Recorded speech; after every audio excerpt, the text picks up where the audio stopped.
सूरज ने दिया अपने शुआ उनके ही पैगाम, सूरज ने दिया अपने शुआ उनके ही पैगाम। दुनिया है अजब चीज़, कभी सुबह कभी शाम। दुनिया है अजब चीज़, कभी सुबह कभी शाम। मैं दूर हूँ मजबूर हूँ ऐ सैयदी आलम, मैं दूर हूँ मजबूर हूँ ऐ सैयदी आलम। दीदार दिखा दे नहीं आवाज सुना दो, दीदार दिखा दे नहीं आवाज सुना दो।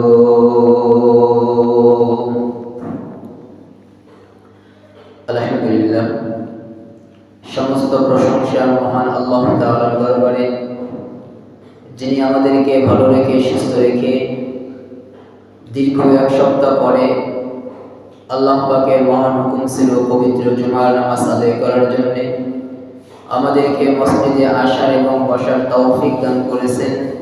এজন্য আল্লাহ তাআলার জবান থেকে আমরা সকলে একবার শুকরিয়া আদায় করি, আলহামদুলিল্লাহ।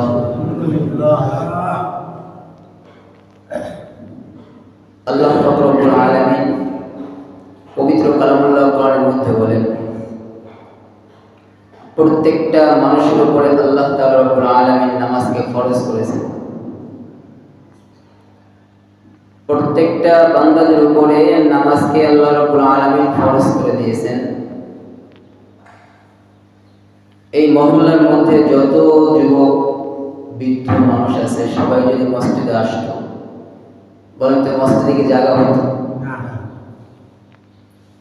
কিন্তু মনে হয় আল্লাহ তাআলা রাব্বুল আলামিন আমরা যারা আসছি নামাজ পড়ি আমাদেরকেই মনে ফরজ করেছেন, তাদের উপর মনে ফরজ করা হয়নি।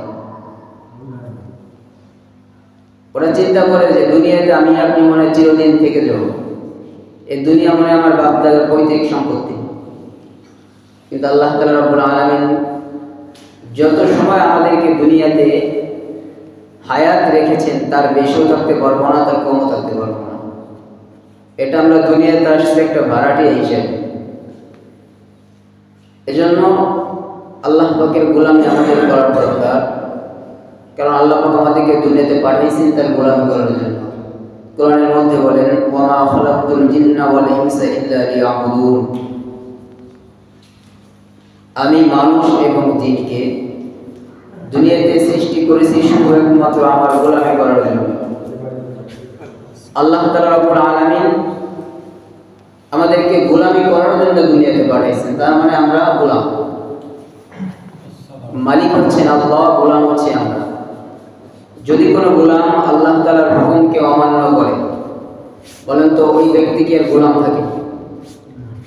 আমি আপনি যদি কোনো জায়গার থেকে এই কৃষি কাজ করার জন্য একটা লোক নিয়ে আসি, আর এই লোকটা যদি সুন্দর মতো ঠিক মতো কাম না করে, একদিন দেখার পরে 2 দিন 3 দিনের দিন কি বলবানে আপনি বিদায় নিয়ে চলে যেতে পারেন।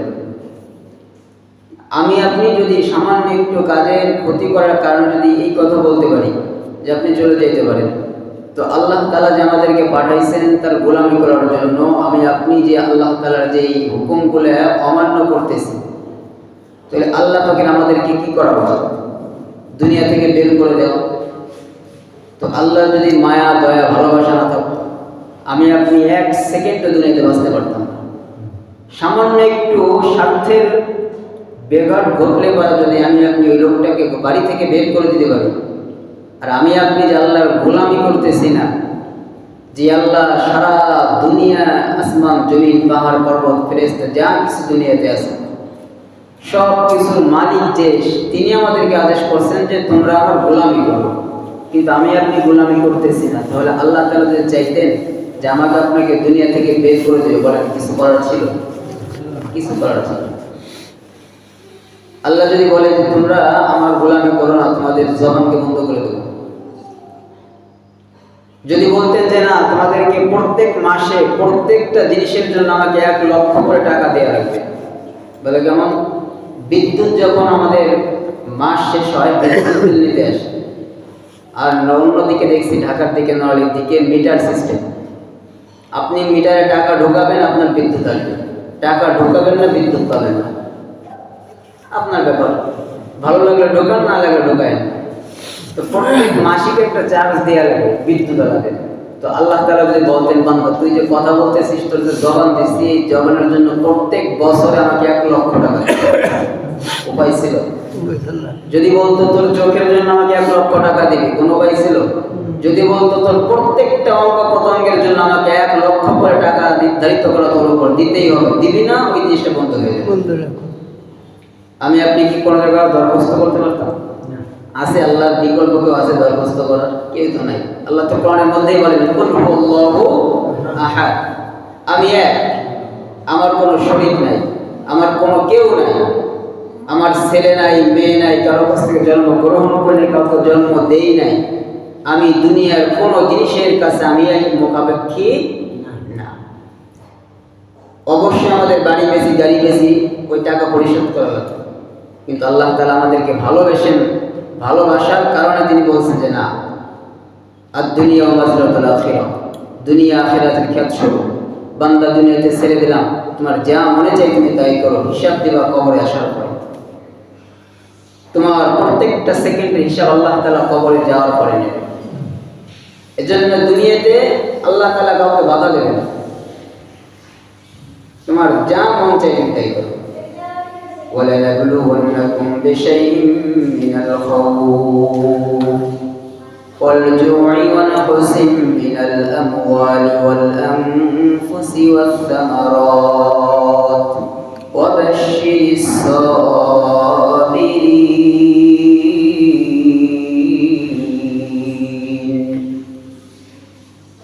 আল্লাহ তাআলা রব্বুল আলামিন আমাদেরকে দুনিয়াতে পাঠাইছেন পরীক্ষার জন্য। বলেন তো কিসের জন্য?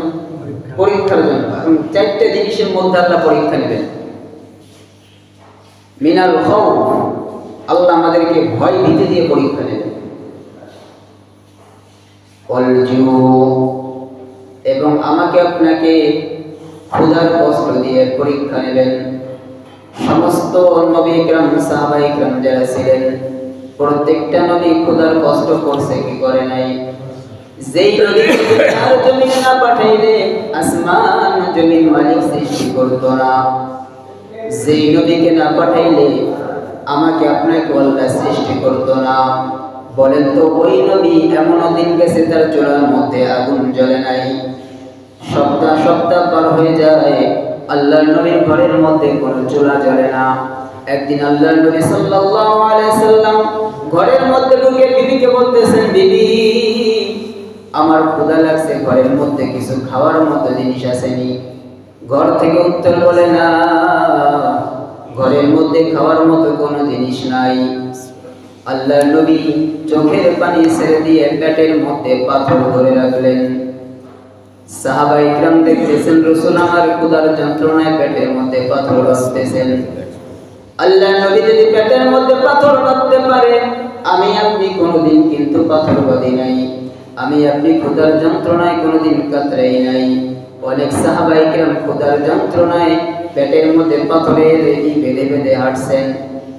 হঠাৎ একদিন এক সাহাবায়ে কিরাম নবীকে বলতেছেন, পয়গম্বর, দুনিয়াতে আসার পরে ক্ষুধার যন্ত্রণায় দেখে পেটের মধ্যে একটা পাথর বাঁধা। আল্লাহর নবী জামাটা সরায় কয়, দেখো তোমার তো একটা, আমার পেটে 7টা পাথর বাঁধা। এজন্য সমস্ত মানুষদেরকে আল্লাহ পাক ক্ষুধার যন্ত্রণা দিয়ে, ক্ষুধা দিয়ে পরীক্ষা নেবে। ওয়ানাকসিম মিনাল আমওয়াল, এরপরে পরীক্ষা হবে আমার আপনার ধন সম্পদ। আল্লাহ মাঝে মাঝে খাইয়ে নেবে, মাঝে মাঝে ধন সম্পদকে আল্লাহ পাক গায়েব করে ফেলবে, বিপদে ফেলাইয়া পরীক্ষা নেবে। এই বিপদে পড়িয়ে আমার মাওলার গোলামীকে ছাড়া যাবে না, আল্লাহর গোলামীকে ভোলা যাবে না, আল্লাহর হুকুমকে অমান্য করা যাবে না। মাঝে মাঝে আল্লাহ পরীক্ষা নেবেন। কোরআনুল কারীমের মধ্যে আল্লাহ তাআলা বলে দিয়েছেন আগেই, হে মুসলমান, আমি তোমাদেরকে পরীক্ষা নিব, কিন্তু তোমরা পরীক্ষার জন্য প্রস্তুত থাকো। ওয়াল আনফুসি ওয়াস সামারাত, এবং তোমাকে আমাকে অনেক সময় তোমার আমার ফসল আল্লাহ পাক কেড়ে নিয়ে পরীক্ষা নেবে। ধান থাকবে, ধানের ভিতরে চাউল থাকবে না। কলই লাগাবেন, কলই হবে কিন্তু ভিতরে মাগার ফসল থাকবে না। গাছ থাকবে, গাছের ফল হবে কিন্তু আম থাকবে না। পাট দেখবেন বড় বড় মোটা মোটা পাট, কিন্তু পাটের দিকে আষ্টা থাকবে না, আছে না নাই? আল্লাহ বলেন তোমাদেরকে আমি পরীক্ষা নেব এইভাবে। লাস্ট ফিনিশিং বলেন মাঝে মাঝে তোমাদেরকে আমি তোমাদের এই জীবনটাকে নিয়েও পরীক্ষা নেব। বলবেন জীবনটাকে পরীক্ষা নেবে আমার মাওলা কিভাবে? অনেক পয়গম্বর দেখেন যুদ্ধের ময়দানে শহীদ হয়েছেন। আল্লাহ তাআলা রব্বুল আলামিন বলেন এ বান্দা সাবধান হও, সাবধান হও।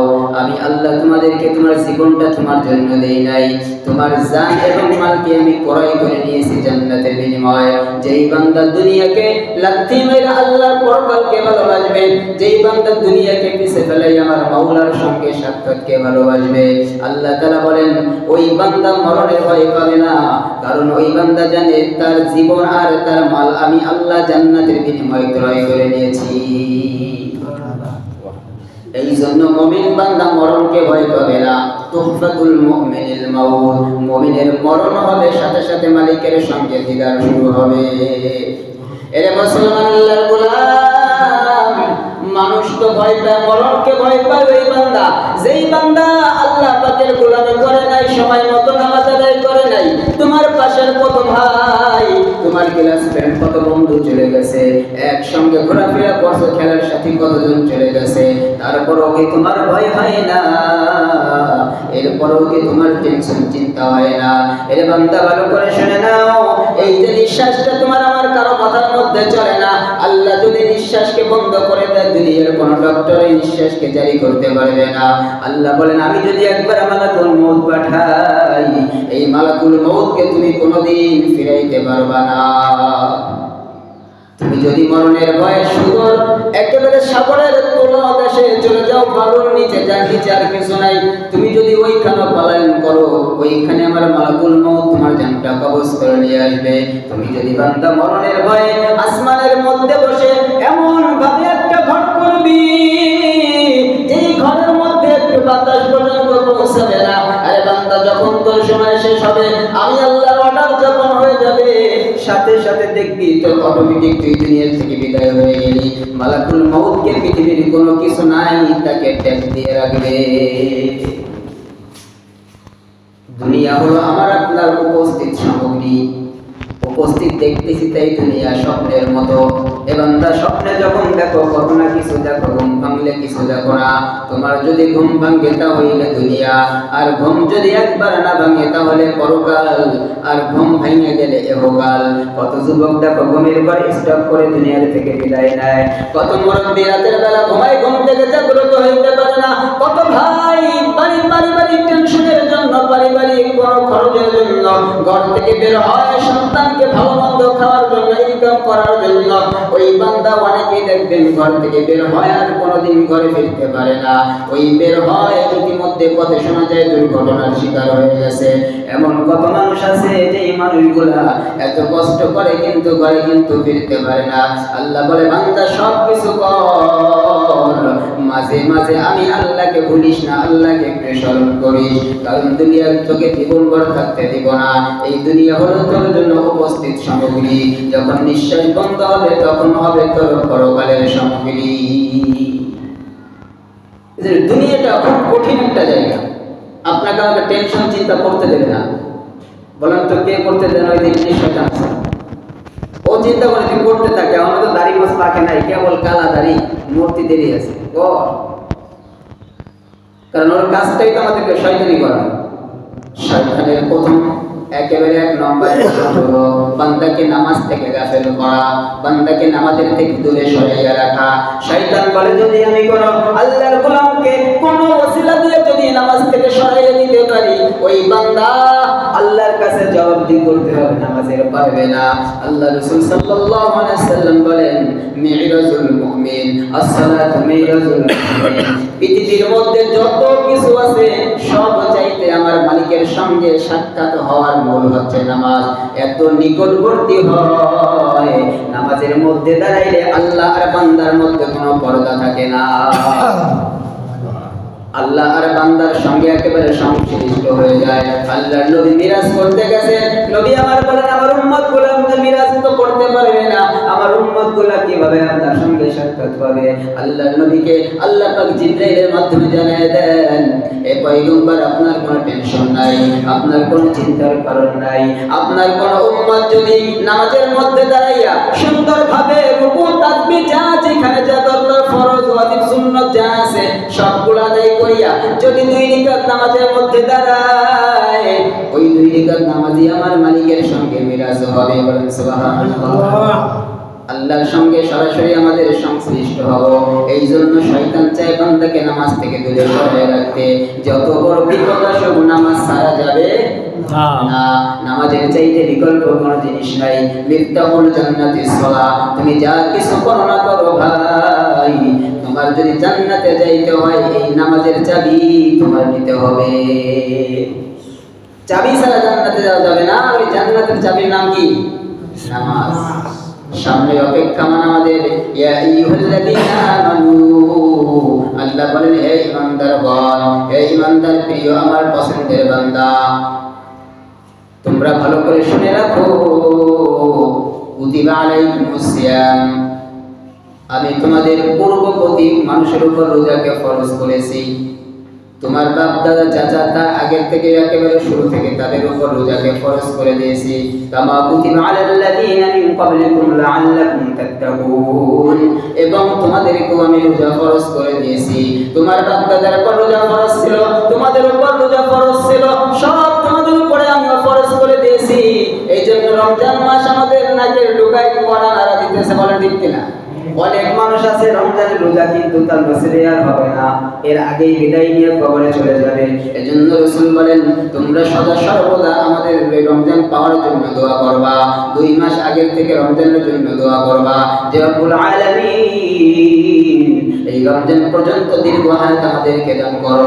কত মুসলমানের সন্তান এই রমজান মাস পাওয়ার পরে রোজা রাখবে না, ওই দোকানের মধ্যে পর্দা টানাইয়া ওর ভিতরে বসে খাবে। আল্লাহ পাক রব্বুল আলামিনকে ফেরেশতারা বলবে মাওলা তাকাইয়া দেখো, তুমি না বড় দয়া করে বান্দা বানাইছো, তোমার এই বান্দাগুলো দেখো পর্দার মধ্যে খাইতেছে, তোমার হুকুম মানে না। তুমি যদি হুকুম করো তাহলে ওদেরকে আমি একেবারে জীবনের তরে ওদেরকে শেষ করে দেব। আল্লাহ তাআলা রব্বুল আলামিন বলেন আমার বান্দাকে বলে দিছি আমি শুরুতেই, এ বান্দা দুনিয়ার জমিনে তুই যা কিছু করবি কর, আমি কোন বান্দাকে বাধা দিব না।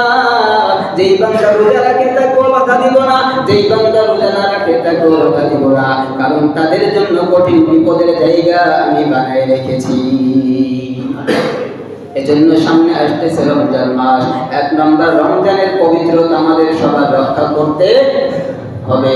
রমজানের পবিত্রতা কিভাবে রক্ষা করবেন? ছেলে সন্তানদেরকে আদেশ করবেন এবং আপনিও মানুষের সম্মুখে, মানুষের সামনে যদিও রোজা নাও রাখতে পারেন কোনো কারণে, মানুষের সামনে খাওয়া যাবে না, মানুষের সঙ্গে কোনো বেফাইসা কথা বলা যাবে না।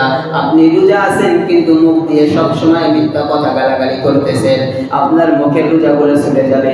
আপনি রোজা আছেন, চোখ দিয়ে যদি কোনো বেগানা কোনো নারী পুরুষের দিকে তাকান আর একবার যদি আপনার ভিতরে কোনো কুমন্ত্রণা দেয়, আপনার চোখের রোজা বন্ধ হয়ে যাবে। হাতের রোজাও পেছেন এইভাবে প্রত্যেকটা অঙ্গ প্রত্যঙ্গকে রোজা রাখা আমাদের জন্য কর্তব্য। এজন্য ভালো করে শোনা মুসলমান, রোজা যেহেতু রাখতেই হবে, প্রত্যেকটা অঙ্গ প্রত্যঙ্গে রোজাকে রাখার চেষ্টা করব। আর এই রোজাকে রাখার চেষ্টা করতে হইলে 1 নম্বর জবান দিয়ে কোন কোন কথা বলতে হবে। মান সামাতা নাজা, যেই বান্দা চুপ থাকে সেই বান্দা নাজাত পায়। রমজান মাস পাইলাম, রমজান মাসে কম কম কথা বলবো, মিথ্যা কথা বলবো না, অন্য কোনো ধূমপান জাতীয় কোনো জিনিস করবো না, নামাজকে ছাড়বো না। কারণ রমজানের একটা ফরজ নামাজ অন্য দিনের 70টা ফরজের সমান। সুবহানাল্লাহ। একটা নফল নামাজ অন্য মাসের ফরজ নামাজের সমান। এজন্য বান্দা রমজান মাসটা বড় দামি মাস। কবরের বান্দাদেরকে আল্লাহ পাক মাফ করে দেয়, কবরের আযাব বন্ধ থাকে। আমি আপনি গুনতে থাকি রোজার মাত্র 14টা আছে, 15টা আছে, কিন্তু কবরের ভিতরে যারা ঘুমায় আছে, আমার আপনার মুরব্বি যারা কবরের মধ্যে ঘুমায় আছে, এই বান্দাগুলো বলে মালিক রমজান তো শেষ হয়ে গেল, আর একটু বাড়ায় দাও। রমজান কি আর একটু বাড়াইয়া দাও, আমাদের যন্ত্রণাটা মুক্তি পাইতেছে আল্লাহ একটু বাড়াইয়া দাও। আল্লাহ বলবে না, 30টা দিন তোমাদের জন্য মাফ করে দিয়েছি। তোমার যে সন্তান, তোমার যে আত্মীয় স্বজন দুনিয়ার জমিনে রেখে আসছো, তাকাইয়া দেখো ওই সন্তানগুলো তোমাদের জন্য কি করে, কি পাঠায়। ওই সন্তানগুলো দেখো তোমাদের জন্য কি পাঠায়। কিছু কিছু মুরব্বীরা, কিছু কিছু কবরবাসী, এরা দুনিয়ার সন্তানদের নেক আমল পাইয়া ওই জাহান্নাম থেকে মুক্তি পাইয়া জান্নাতে চলে যাবে, বলেন সুবহানাল্লাহ। আবার কিছু কিছু মুরব্বীরা ওই সন্তানের কারণে রমজান মাস পরে আফসোস করবে, আল্লাহ আমার সন্তানগুলো তো নামাজও পড়ে নাই, কোনো কিছু করে নাই, দান সদকা করে নাই, যাকাত দেয় নাই, আবার এই সন্তানগুলো কোনো কিছু আমার কবরে পাঠিয়ে নেই আল্লাহ। বরঞ্চ 40 বছর যদি আমার জাহান্নামে চলার কথা ছিল, এখন দেখি 100 বছর হয়ে গেছে সন্তানের কারণে। আল্লাহ আমার এই সন্তানদেরকে তুমি দ্রুত দুনিয়ার থেকে আযাব গজব দিয়ে ধ্বংস করে দাও। এমন সন্তানের আমার কোনো দরকার নাই, এই সন্তানের কারণে কবরের মধ্যে আমাদের কষ্ট হয়। এজন্য মুরব্বীদের জন্য রমজান মাসে কি করা? দোয়া করা, পবিত্র কোরআনুল কারীমে খতম করে করে দোয়া করা। নিজে না পারেন কাউকে তো পড়াবেন, পড়াইয়া মুরব্বীদের জন্য। সবই তো রাইখে গেছে, কিছু নিয়ে গেছে নাকি? কারো বাচ্চা থেকে 1 বিঘা জমি নিয়ে গেছে, কেউ তো নেয় নাই। 3টে টুকরা কাপড়ের কাপড়, আমি আপনিও 3টে টুকরা কাপড়ের কাপড়। তারা চলে গেছে। রমজান মাস আসছে সামনে, রমজানে নিজের গুনার জন্য মালিকের দরবারে তওবা করব, সামনে রমজান পাবো কিনা বলতে পারি না। আল্লাহ এই রমজানের ওসিলা করে আমাকে মাফ করে দাও, এরপর আমাদের মুরব্বীদেরকে তুমি মাফ করে দাও। এভাবে যদি দোয়া করতে পারেন, আল্লাহ হয়তো আমাকে আপনাকে ফিরিয়ে নিতে পারে, আমাকে আপনাকে মাফ করে জান্নাতি বান্দা বানাইতে পারে। মরণের পর দেখবেন আপন বলতে কেউ থাকবে না। ভাই বলেন, ছেলে বলেন, মা বলেন, স্ত্রী বলেন, মৃত্যুর পরে, জানাজার পরে দাফন না করে কেউ রাখে? কেউ রাখে না। কই গেল আপনার এত ভালোবাসা, এত টাকা সম্পদ, অর্থ সম্পদ, ওই 10 তলা বিল্ডিং কই? আপনি আছেন কোন জায়গায়? কবরস্থানে, বাগানে। আপনার ধন সম্পদ খাইতেছে কে? দুনিয়ার মানুষে। আপনার তো কোনো খোঁজ নাই। আপনাকে তো ওই কবরস্থানের মধ্যে বাগানে রেখে আসতেছে। একটু চিন্তা করেন না? একটু টেনশন মাথায় হয় না? এটা বুঝবা পড়ে। ঠিক মতো যাকাত দিয়ে তারপরে কবরে যাইও। আল্লাহ মাল সম্পদ যা আছে সবগুলো সিল বানায় কবরের মধ্যে দেবে। আর এই সাপকে বলবে, সাপ লা তাদখুলুহা মিন আবাদাকা ফি হারিন নাস, এই সাপগুলো তোর কপালে ঢুকাইবে। পরের জায়গা বাইরে খাওয়া, অন্যের জায়গা তুমি নিজের বানায় নিবা। চিন্তা করে তারপরে বানায়ও। খাইয়ে যেতে পারবা না, কিন্তু হিসাবটা একদিন মালিকের দরবারে দেয়া হবে। আল্লাহ তাআলা রব্বুল আলামিন আমাদের সবাইকে, প্রত্যেক মানুষকে হিসাব কিতাব করে তারপর আমাদেরকে আমল করে বুঝে শুনে কবরের প্রস্তুতি নেওয়ার তৌফিক দান করুন। সকলে বলেন আমিন।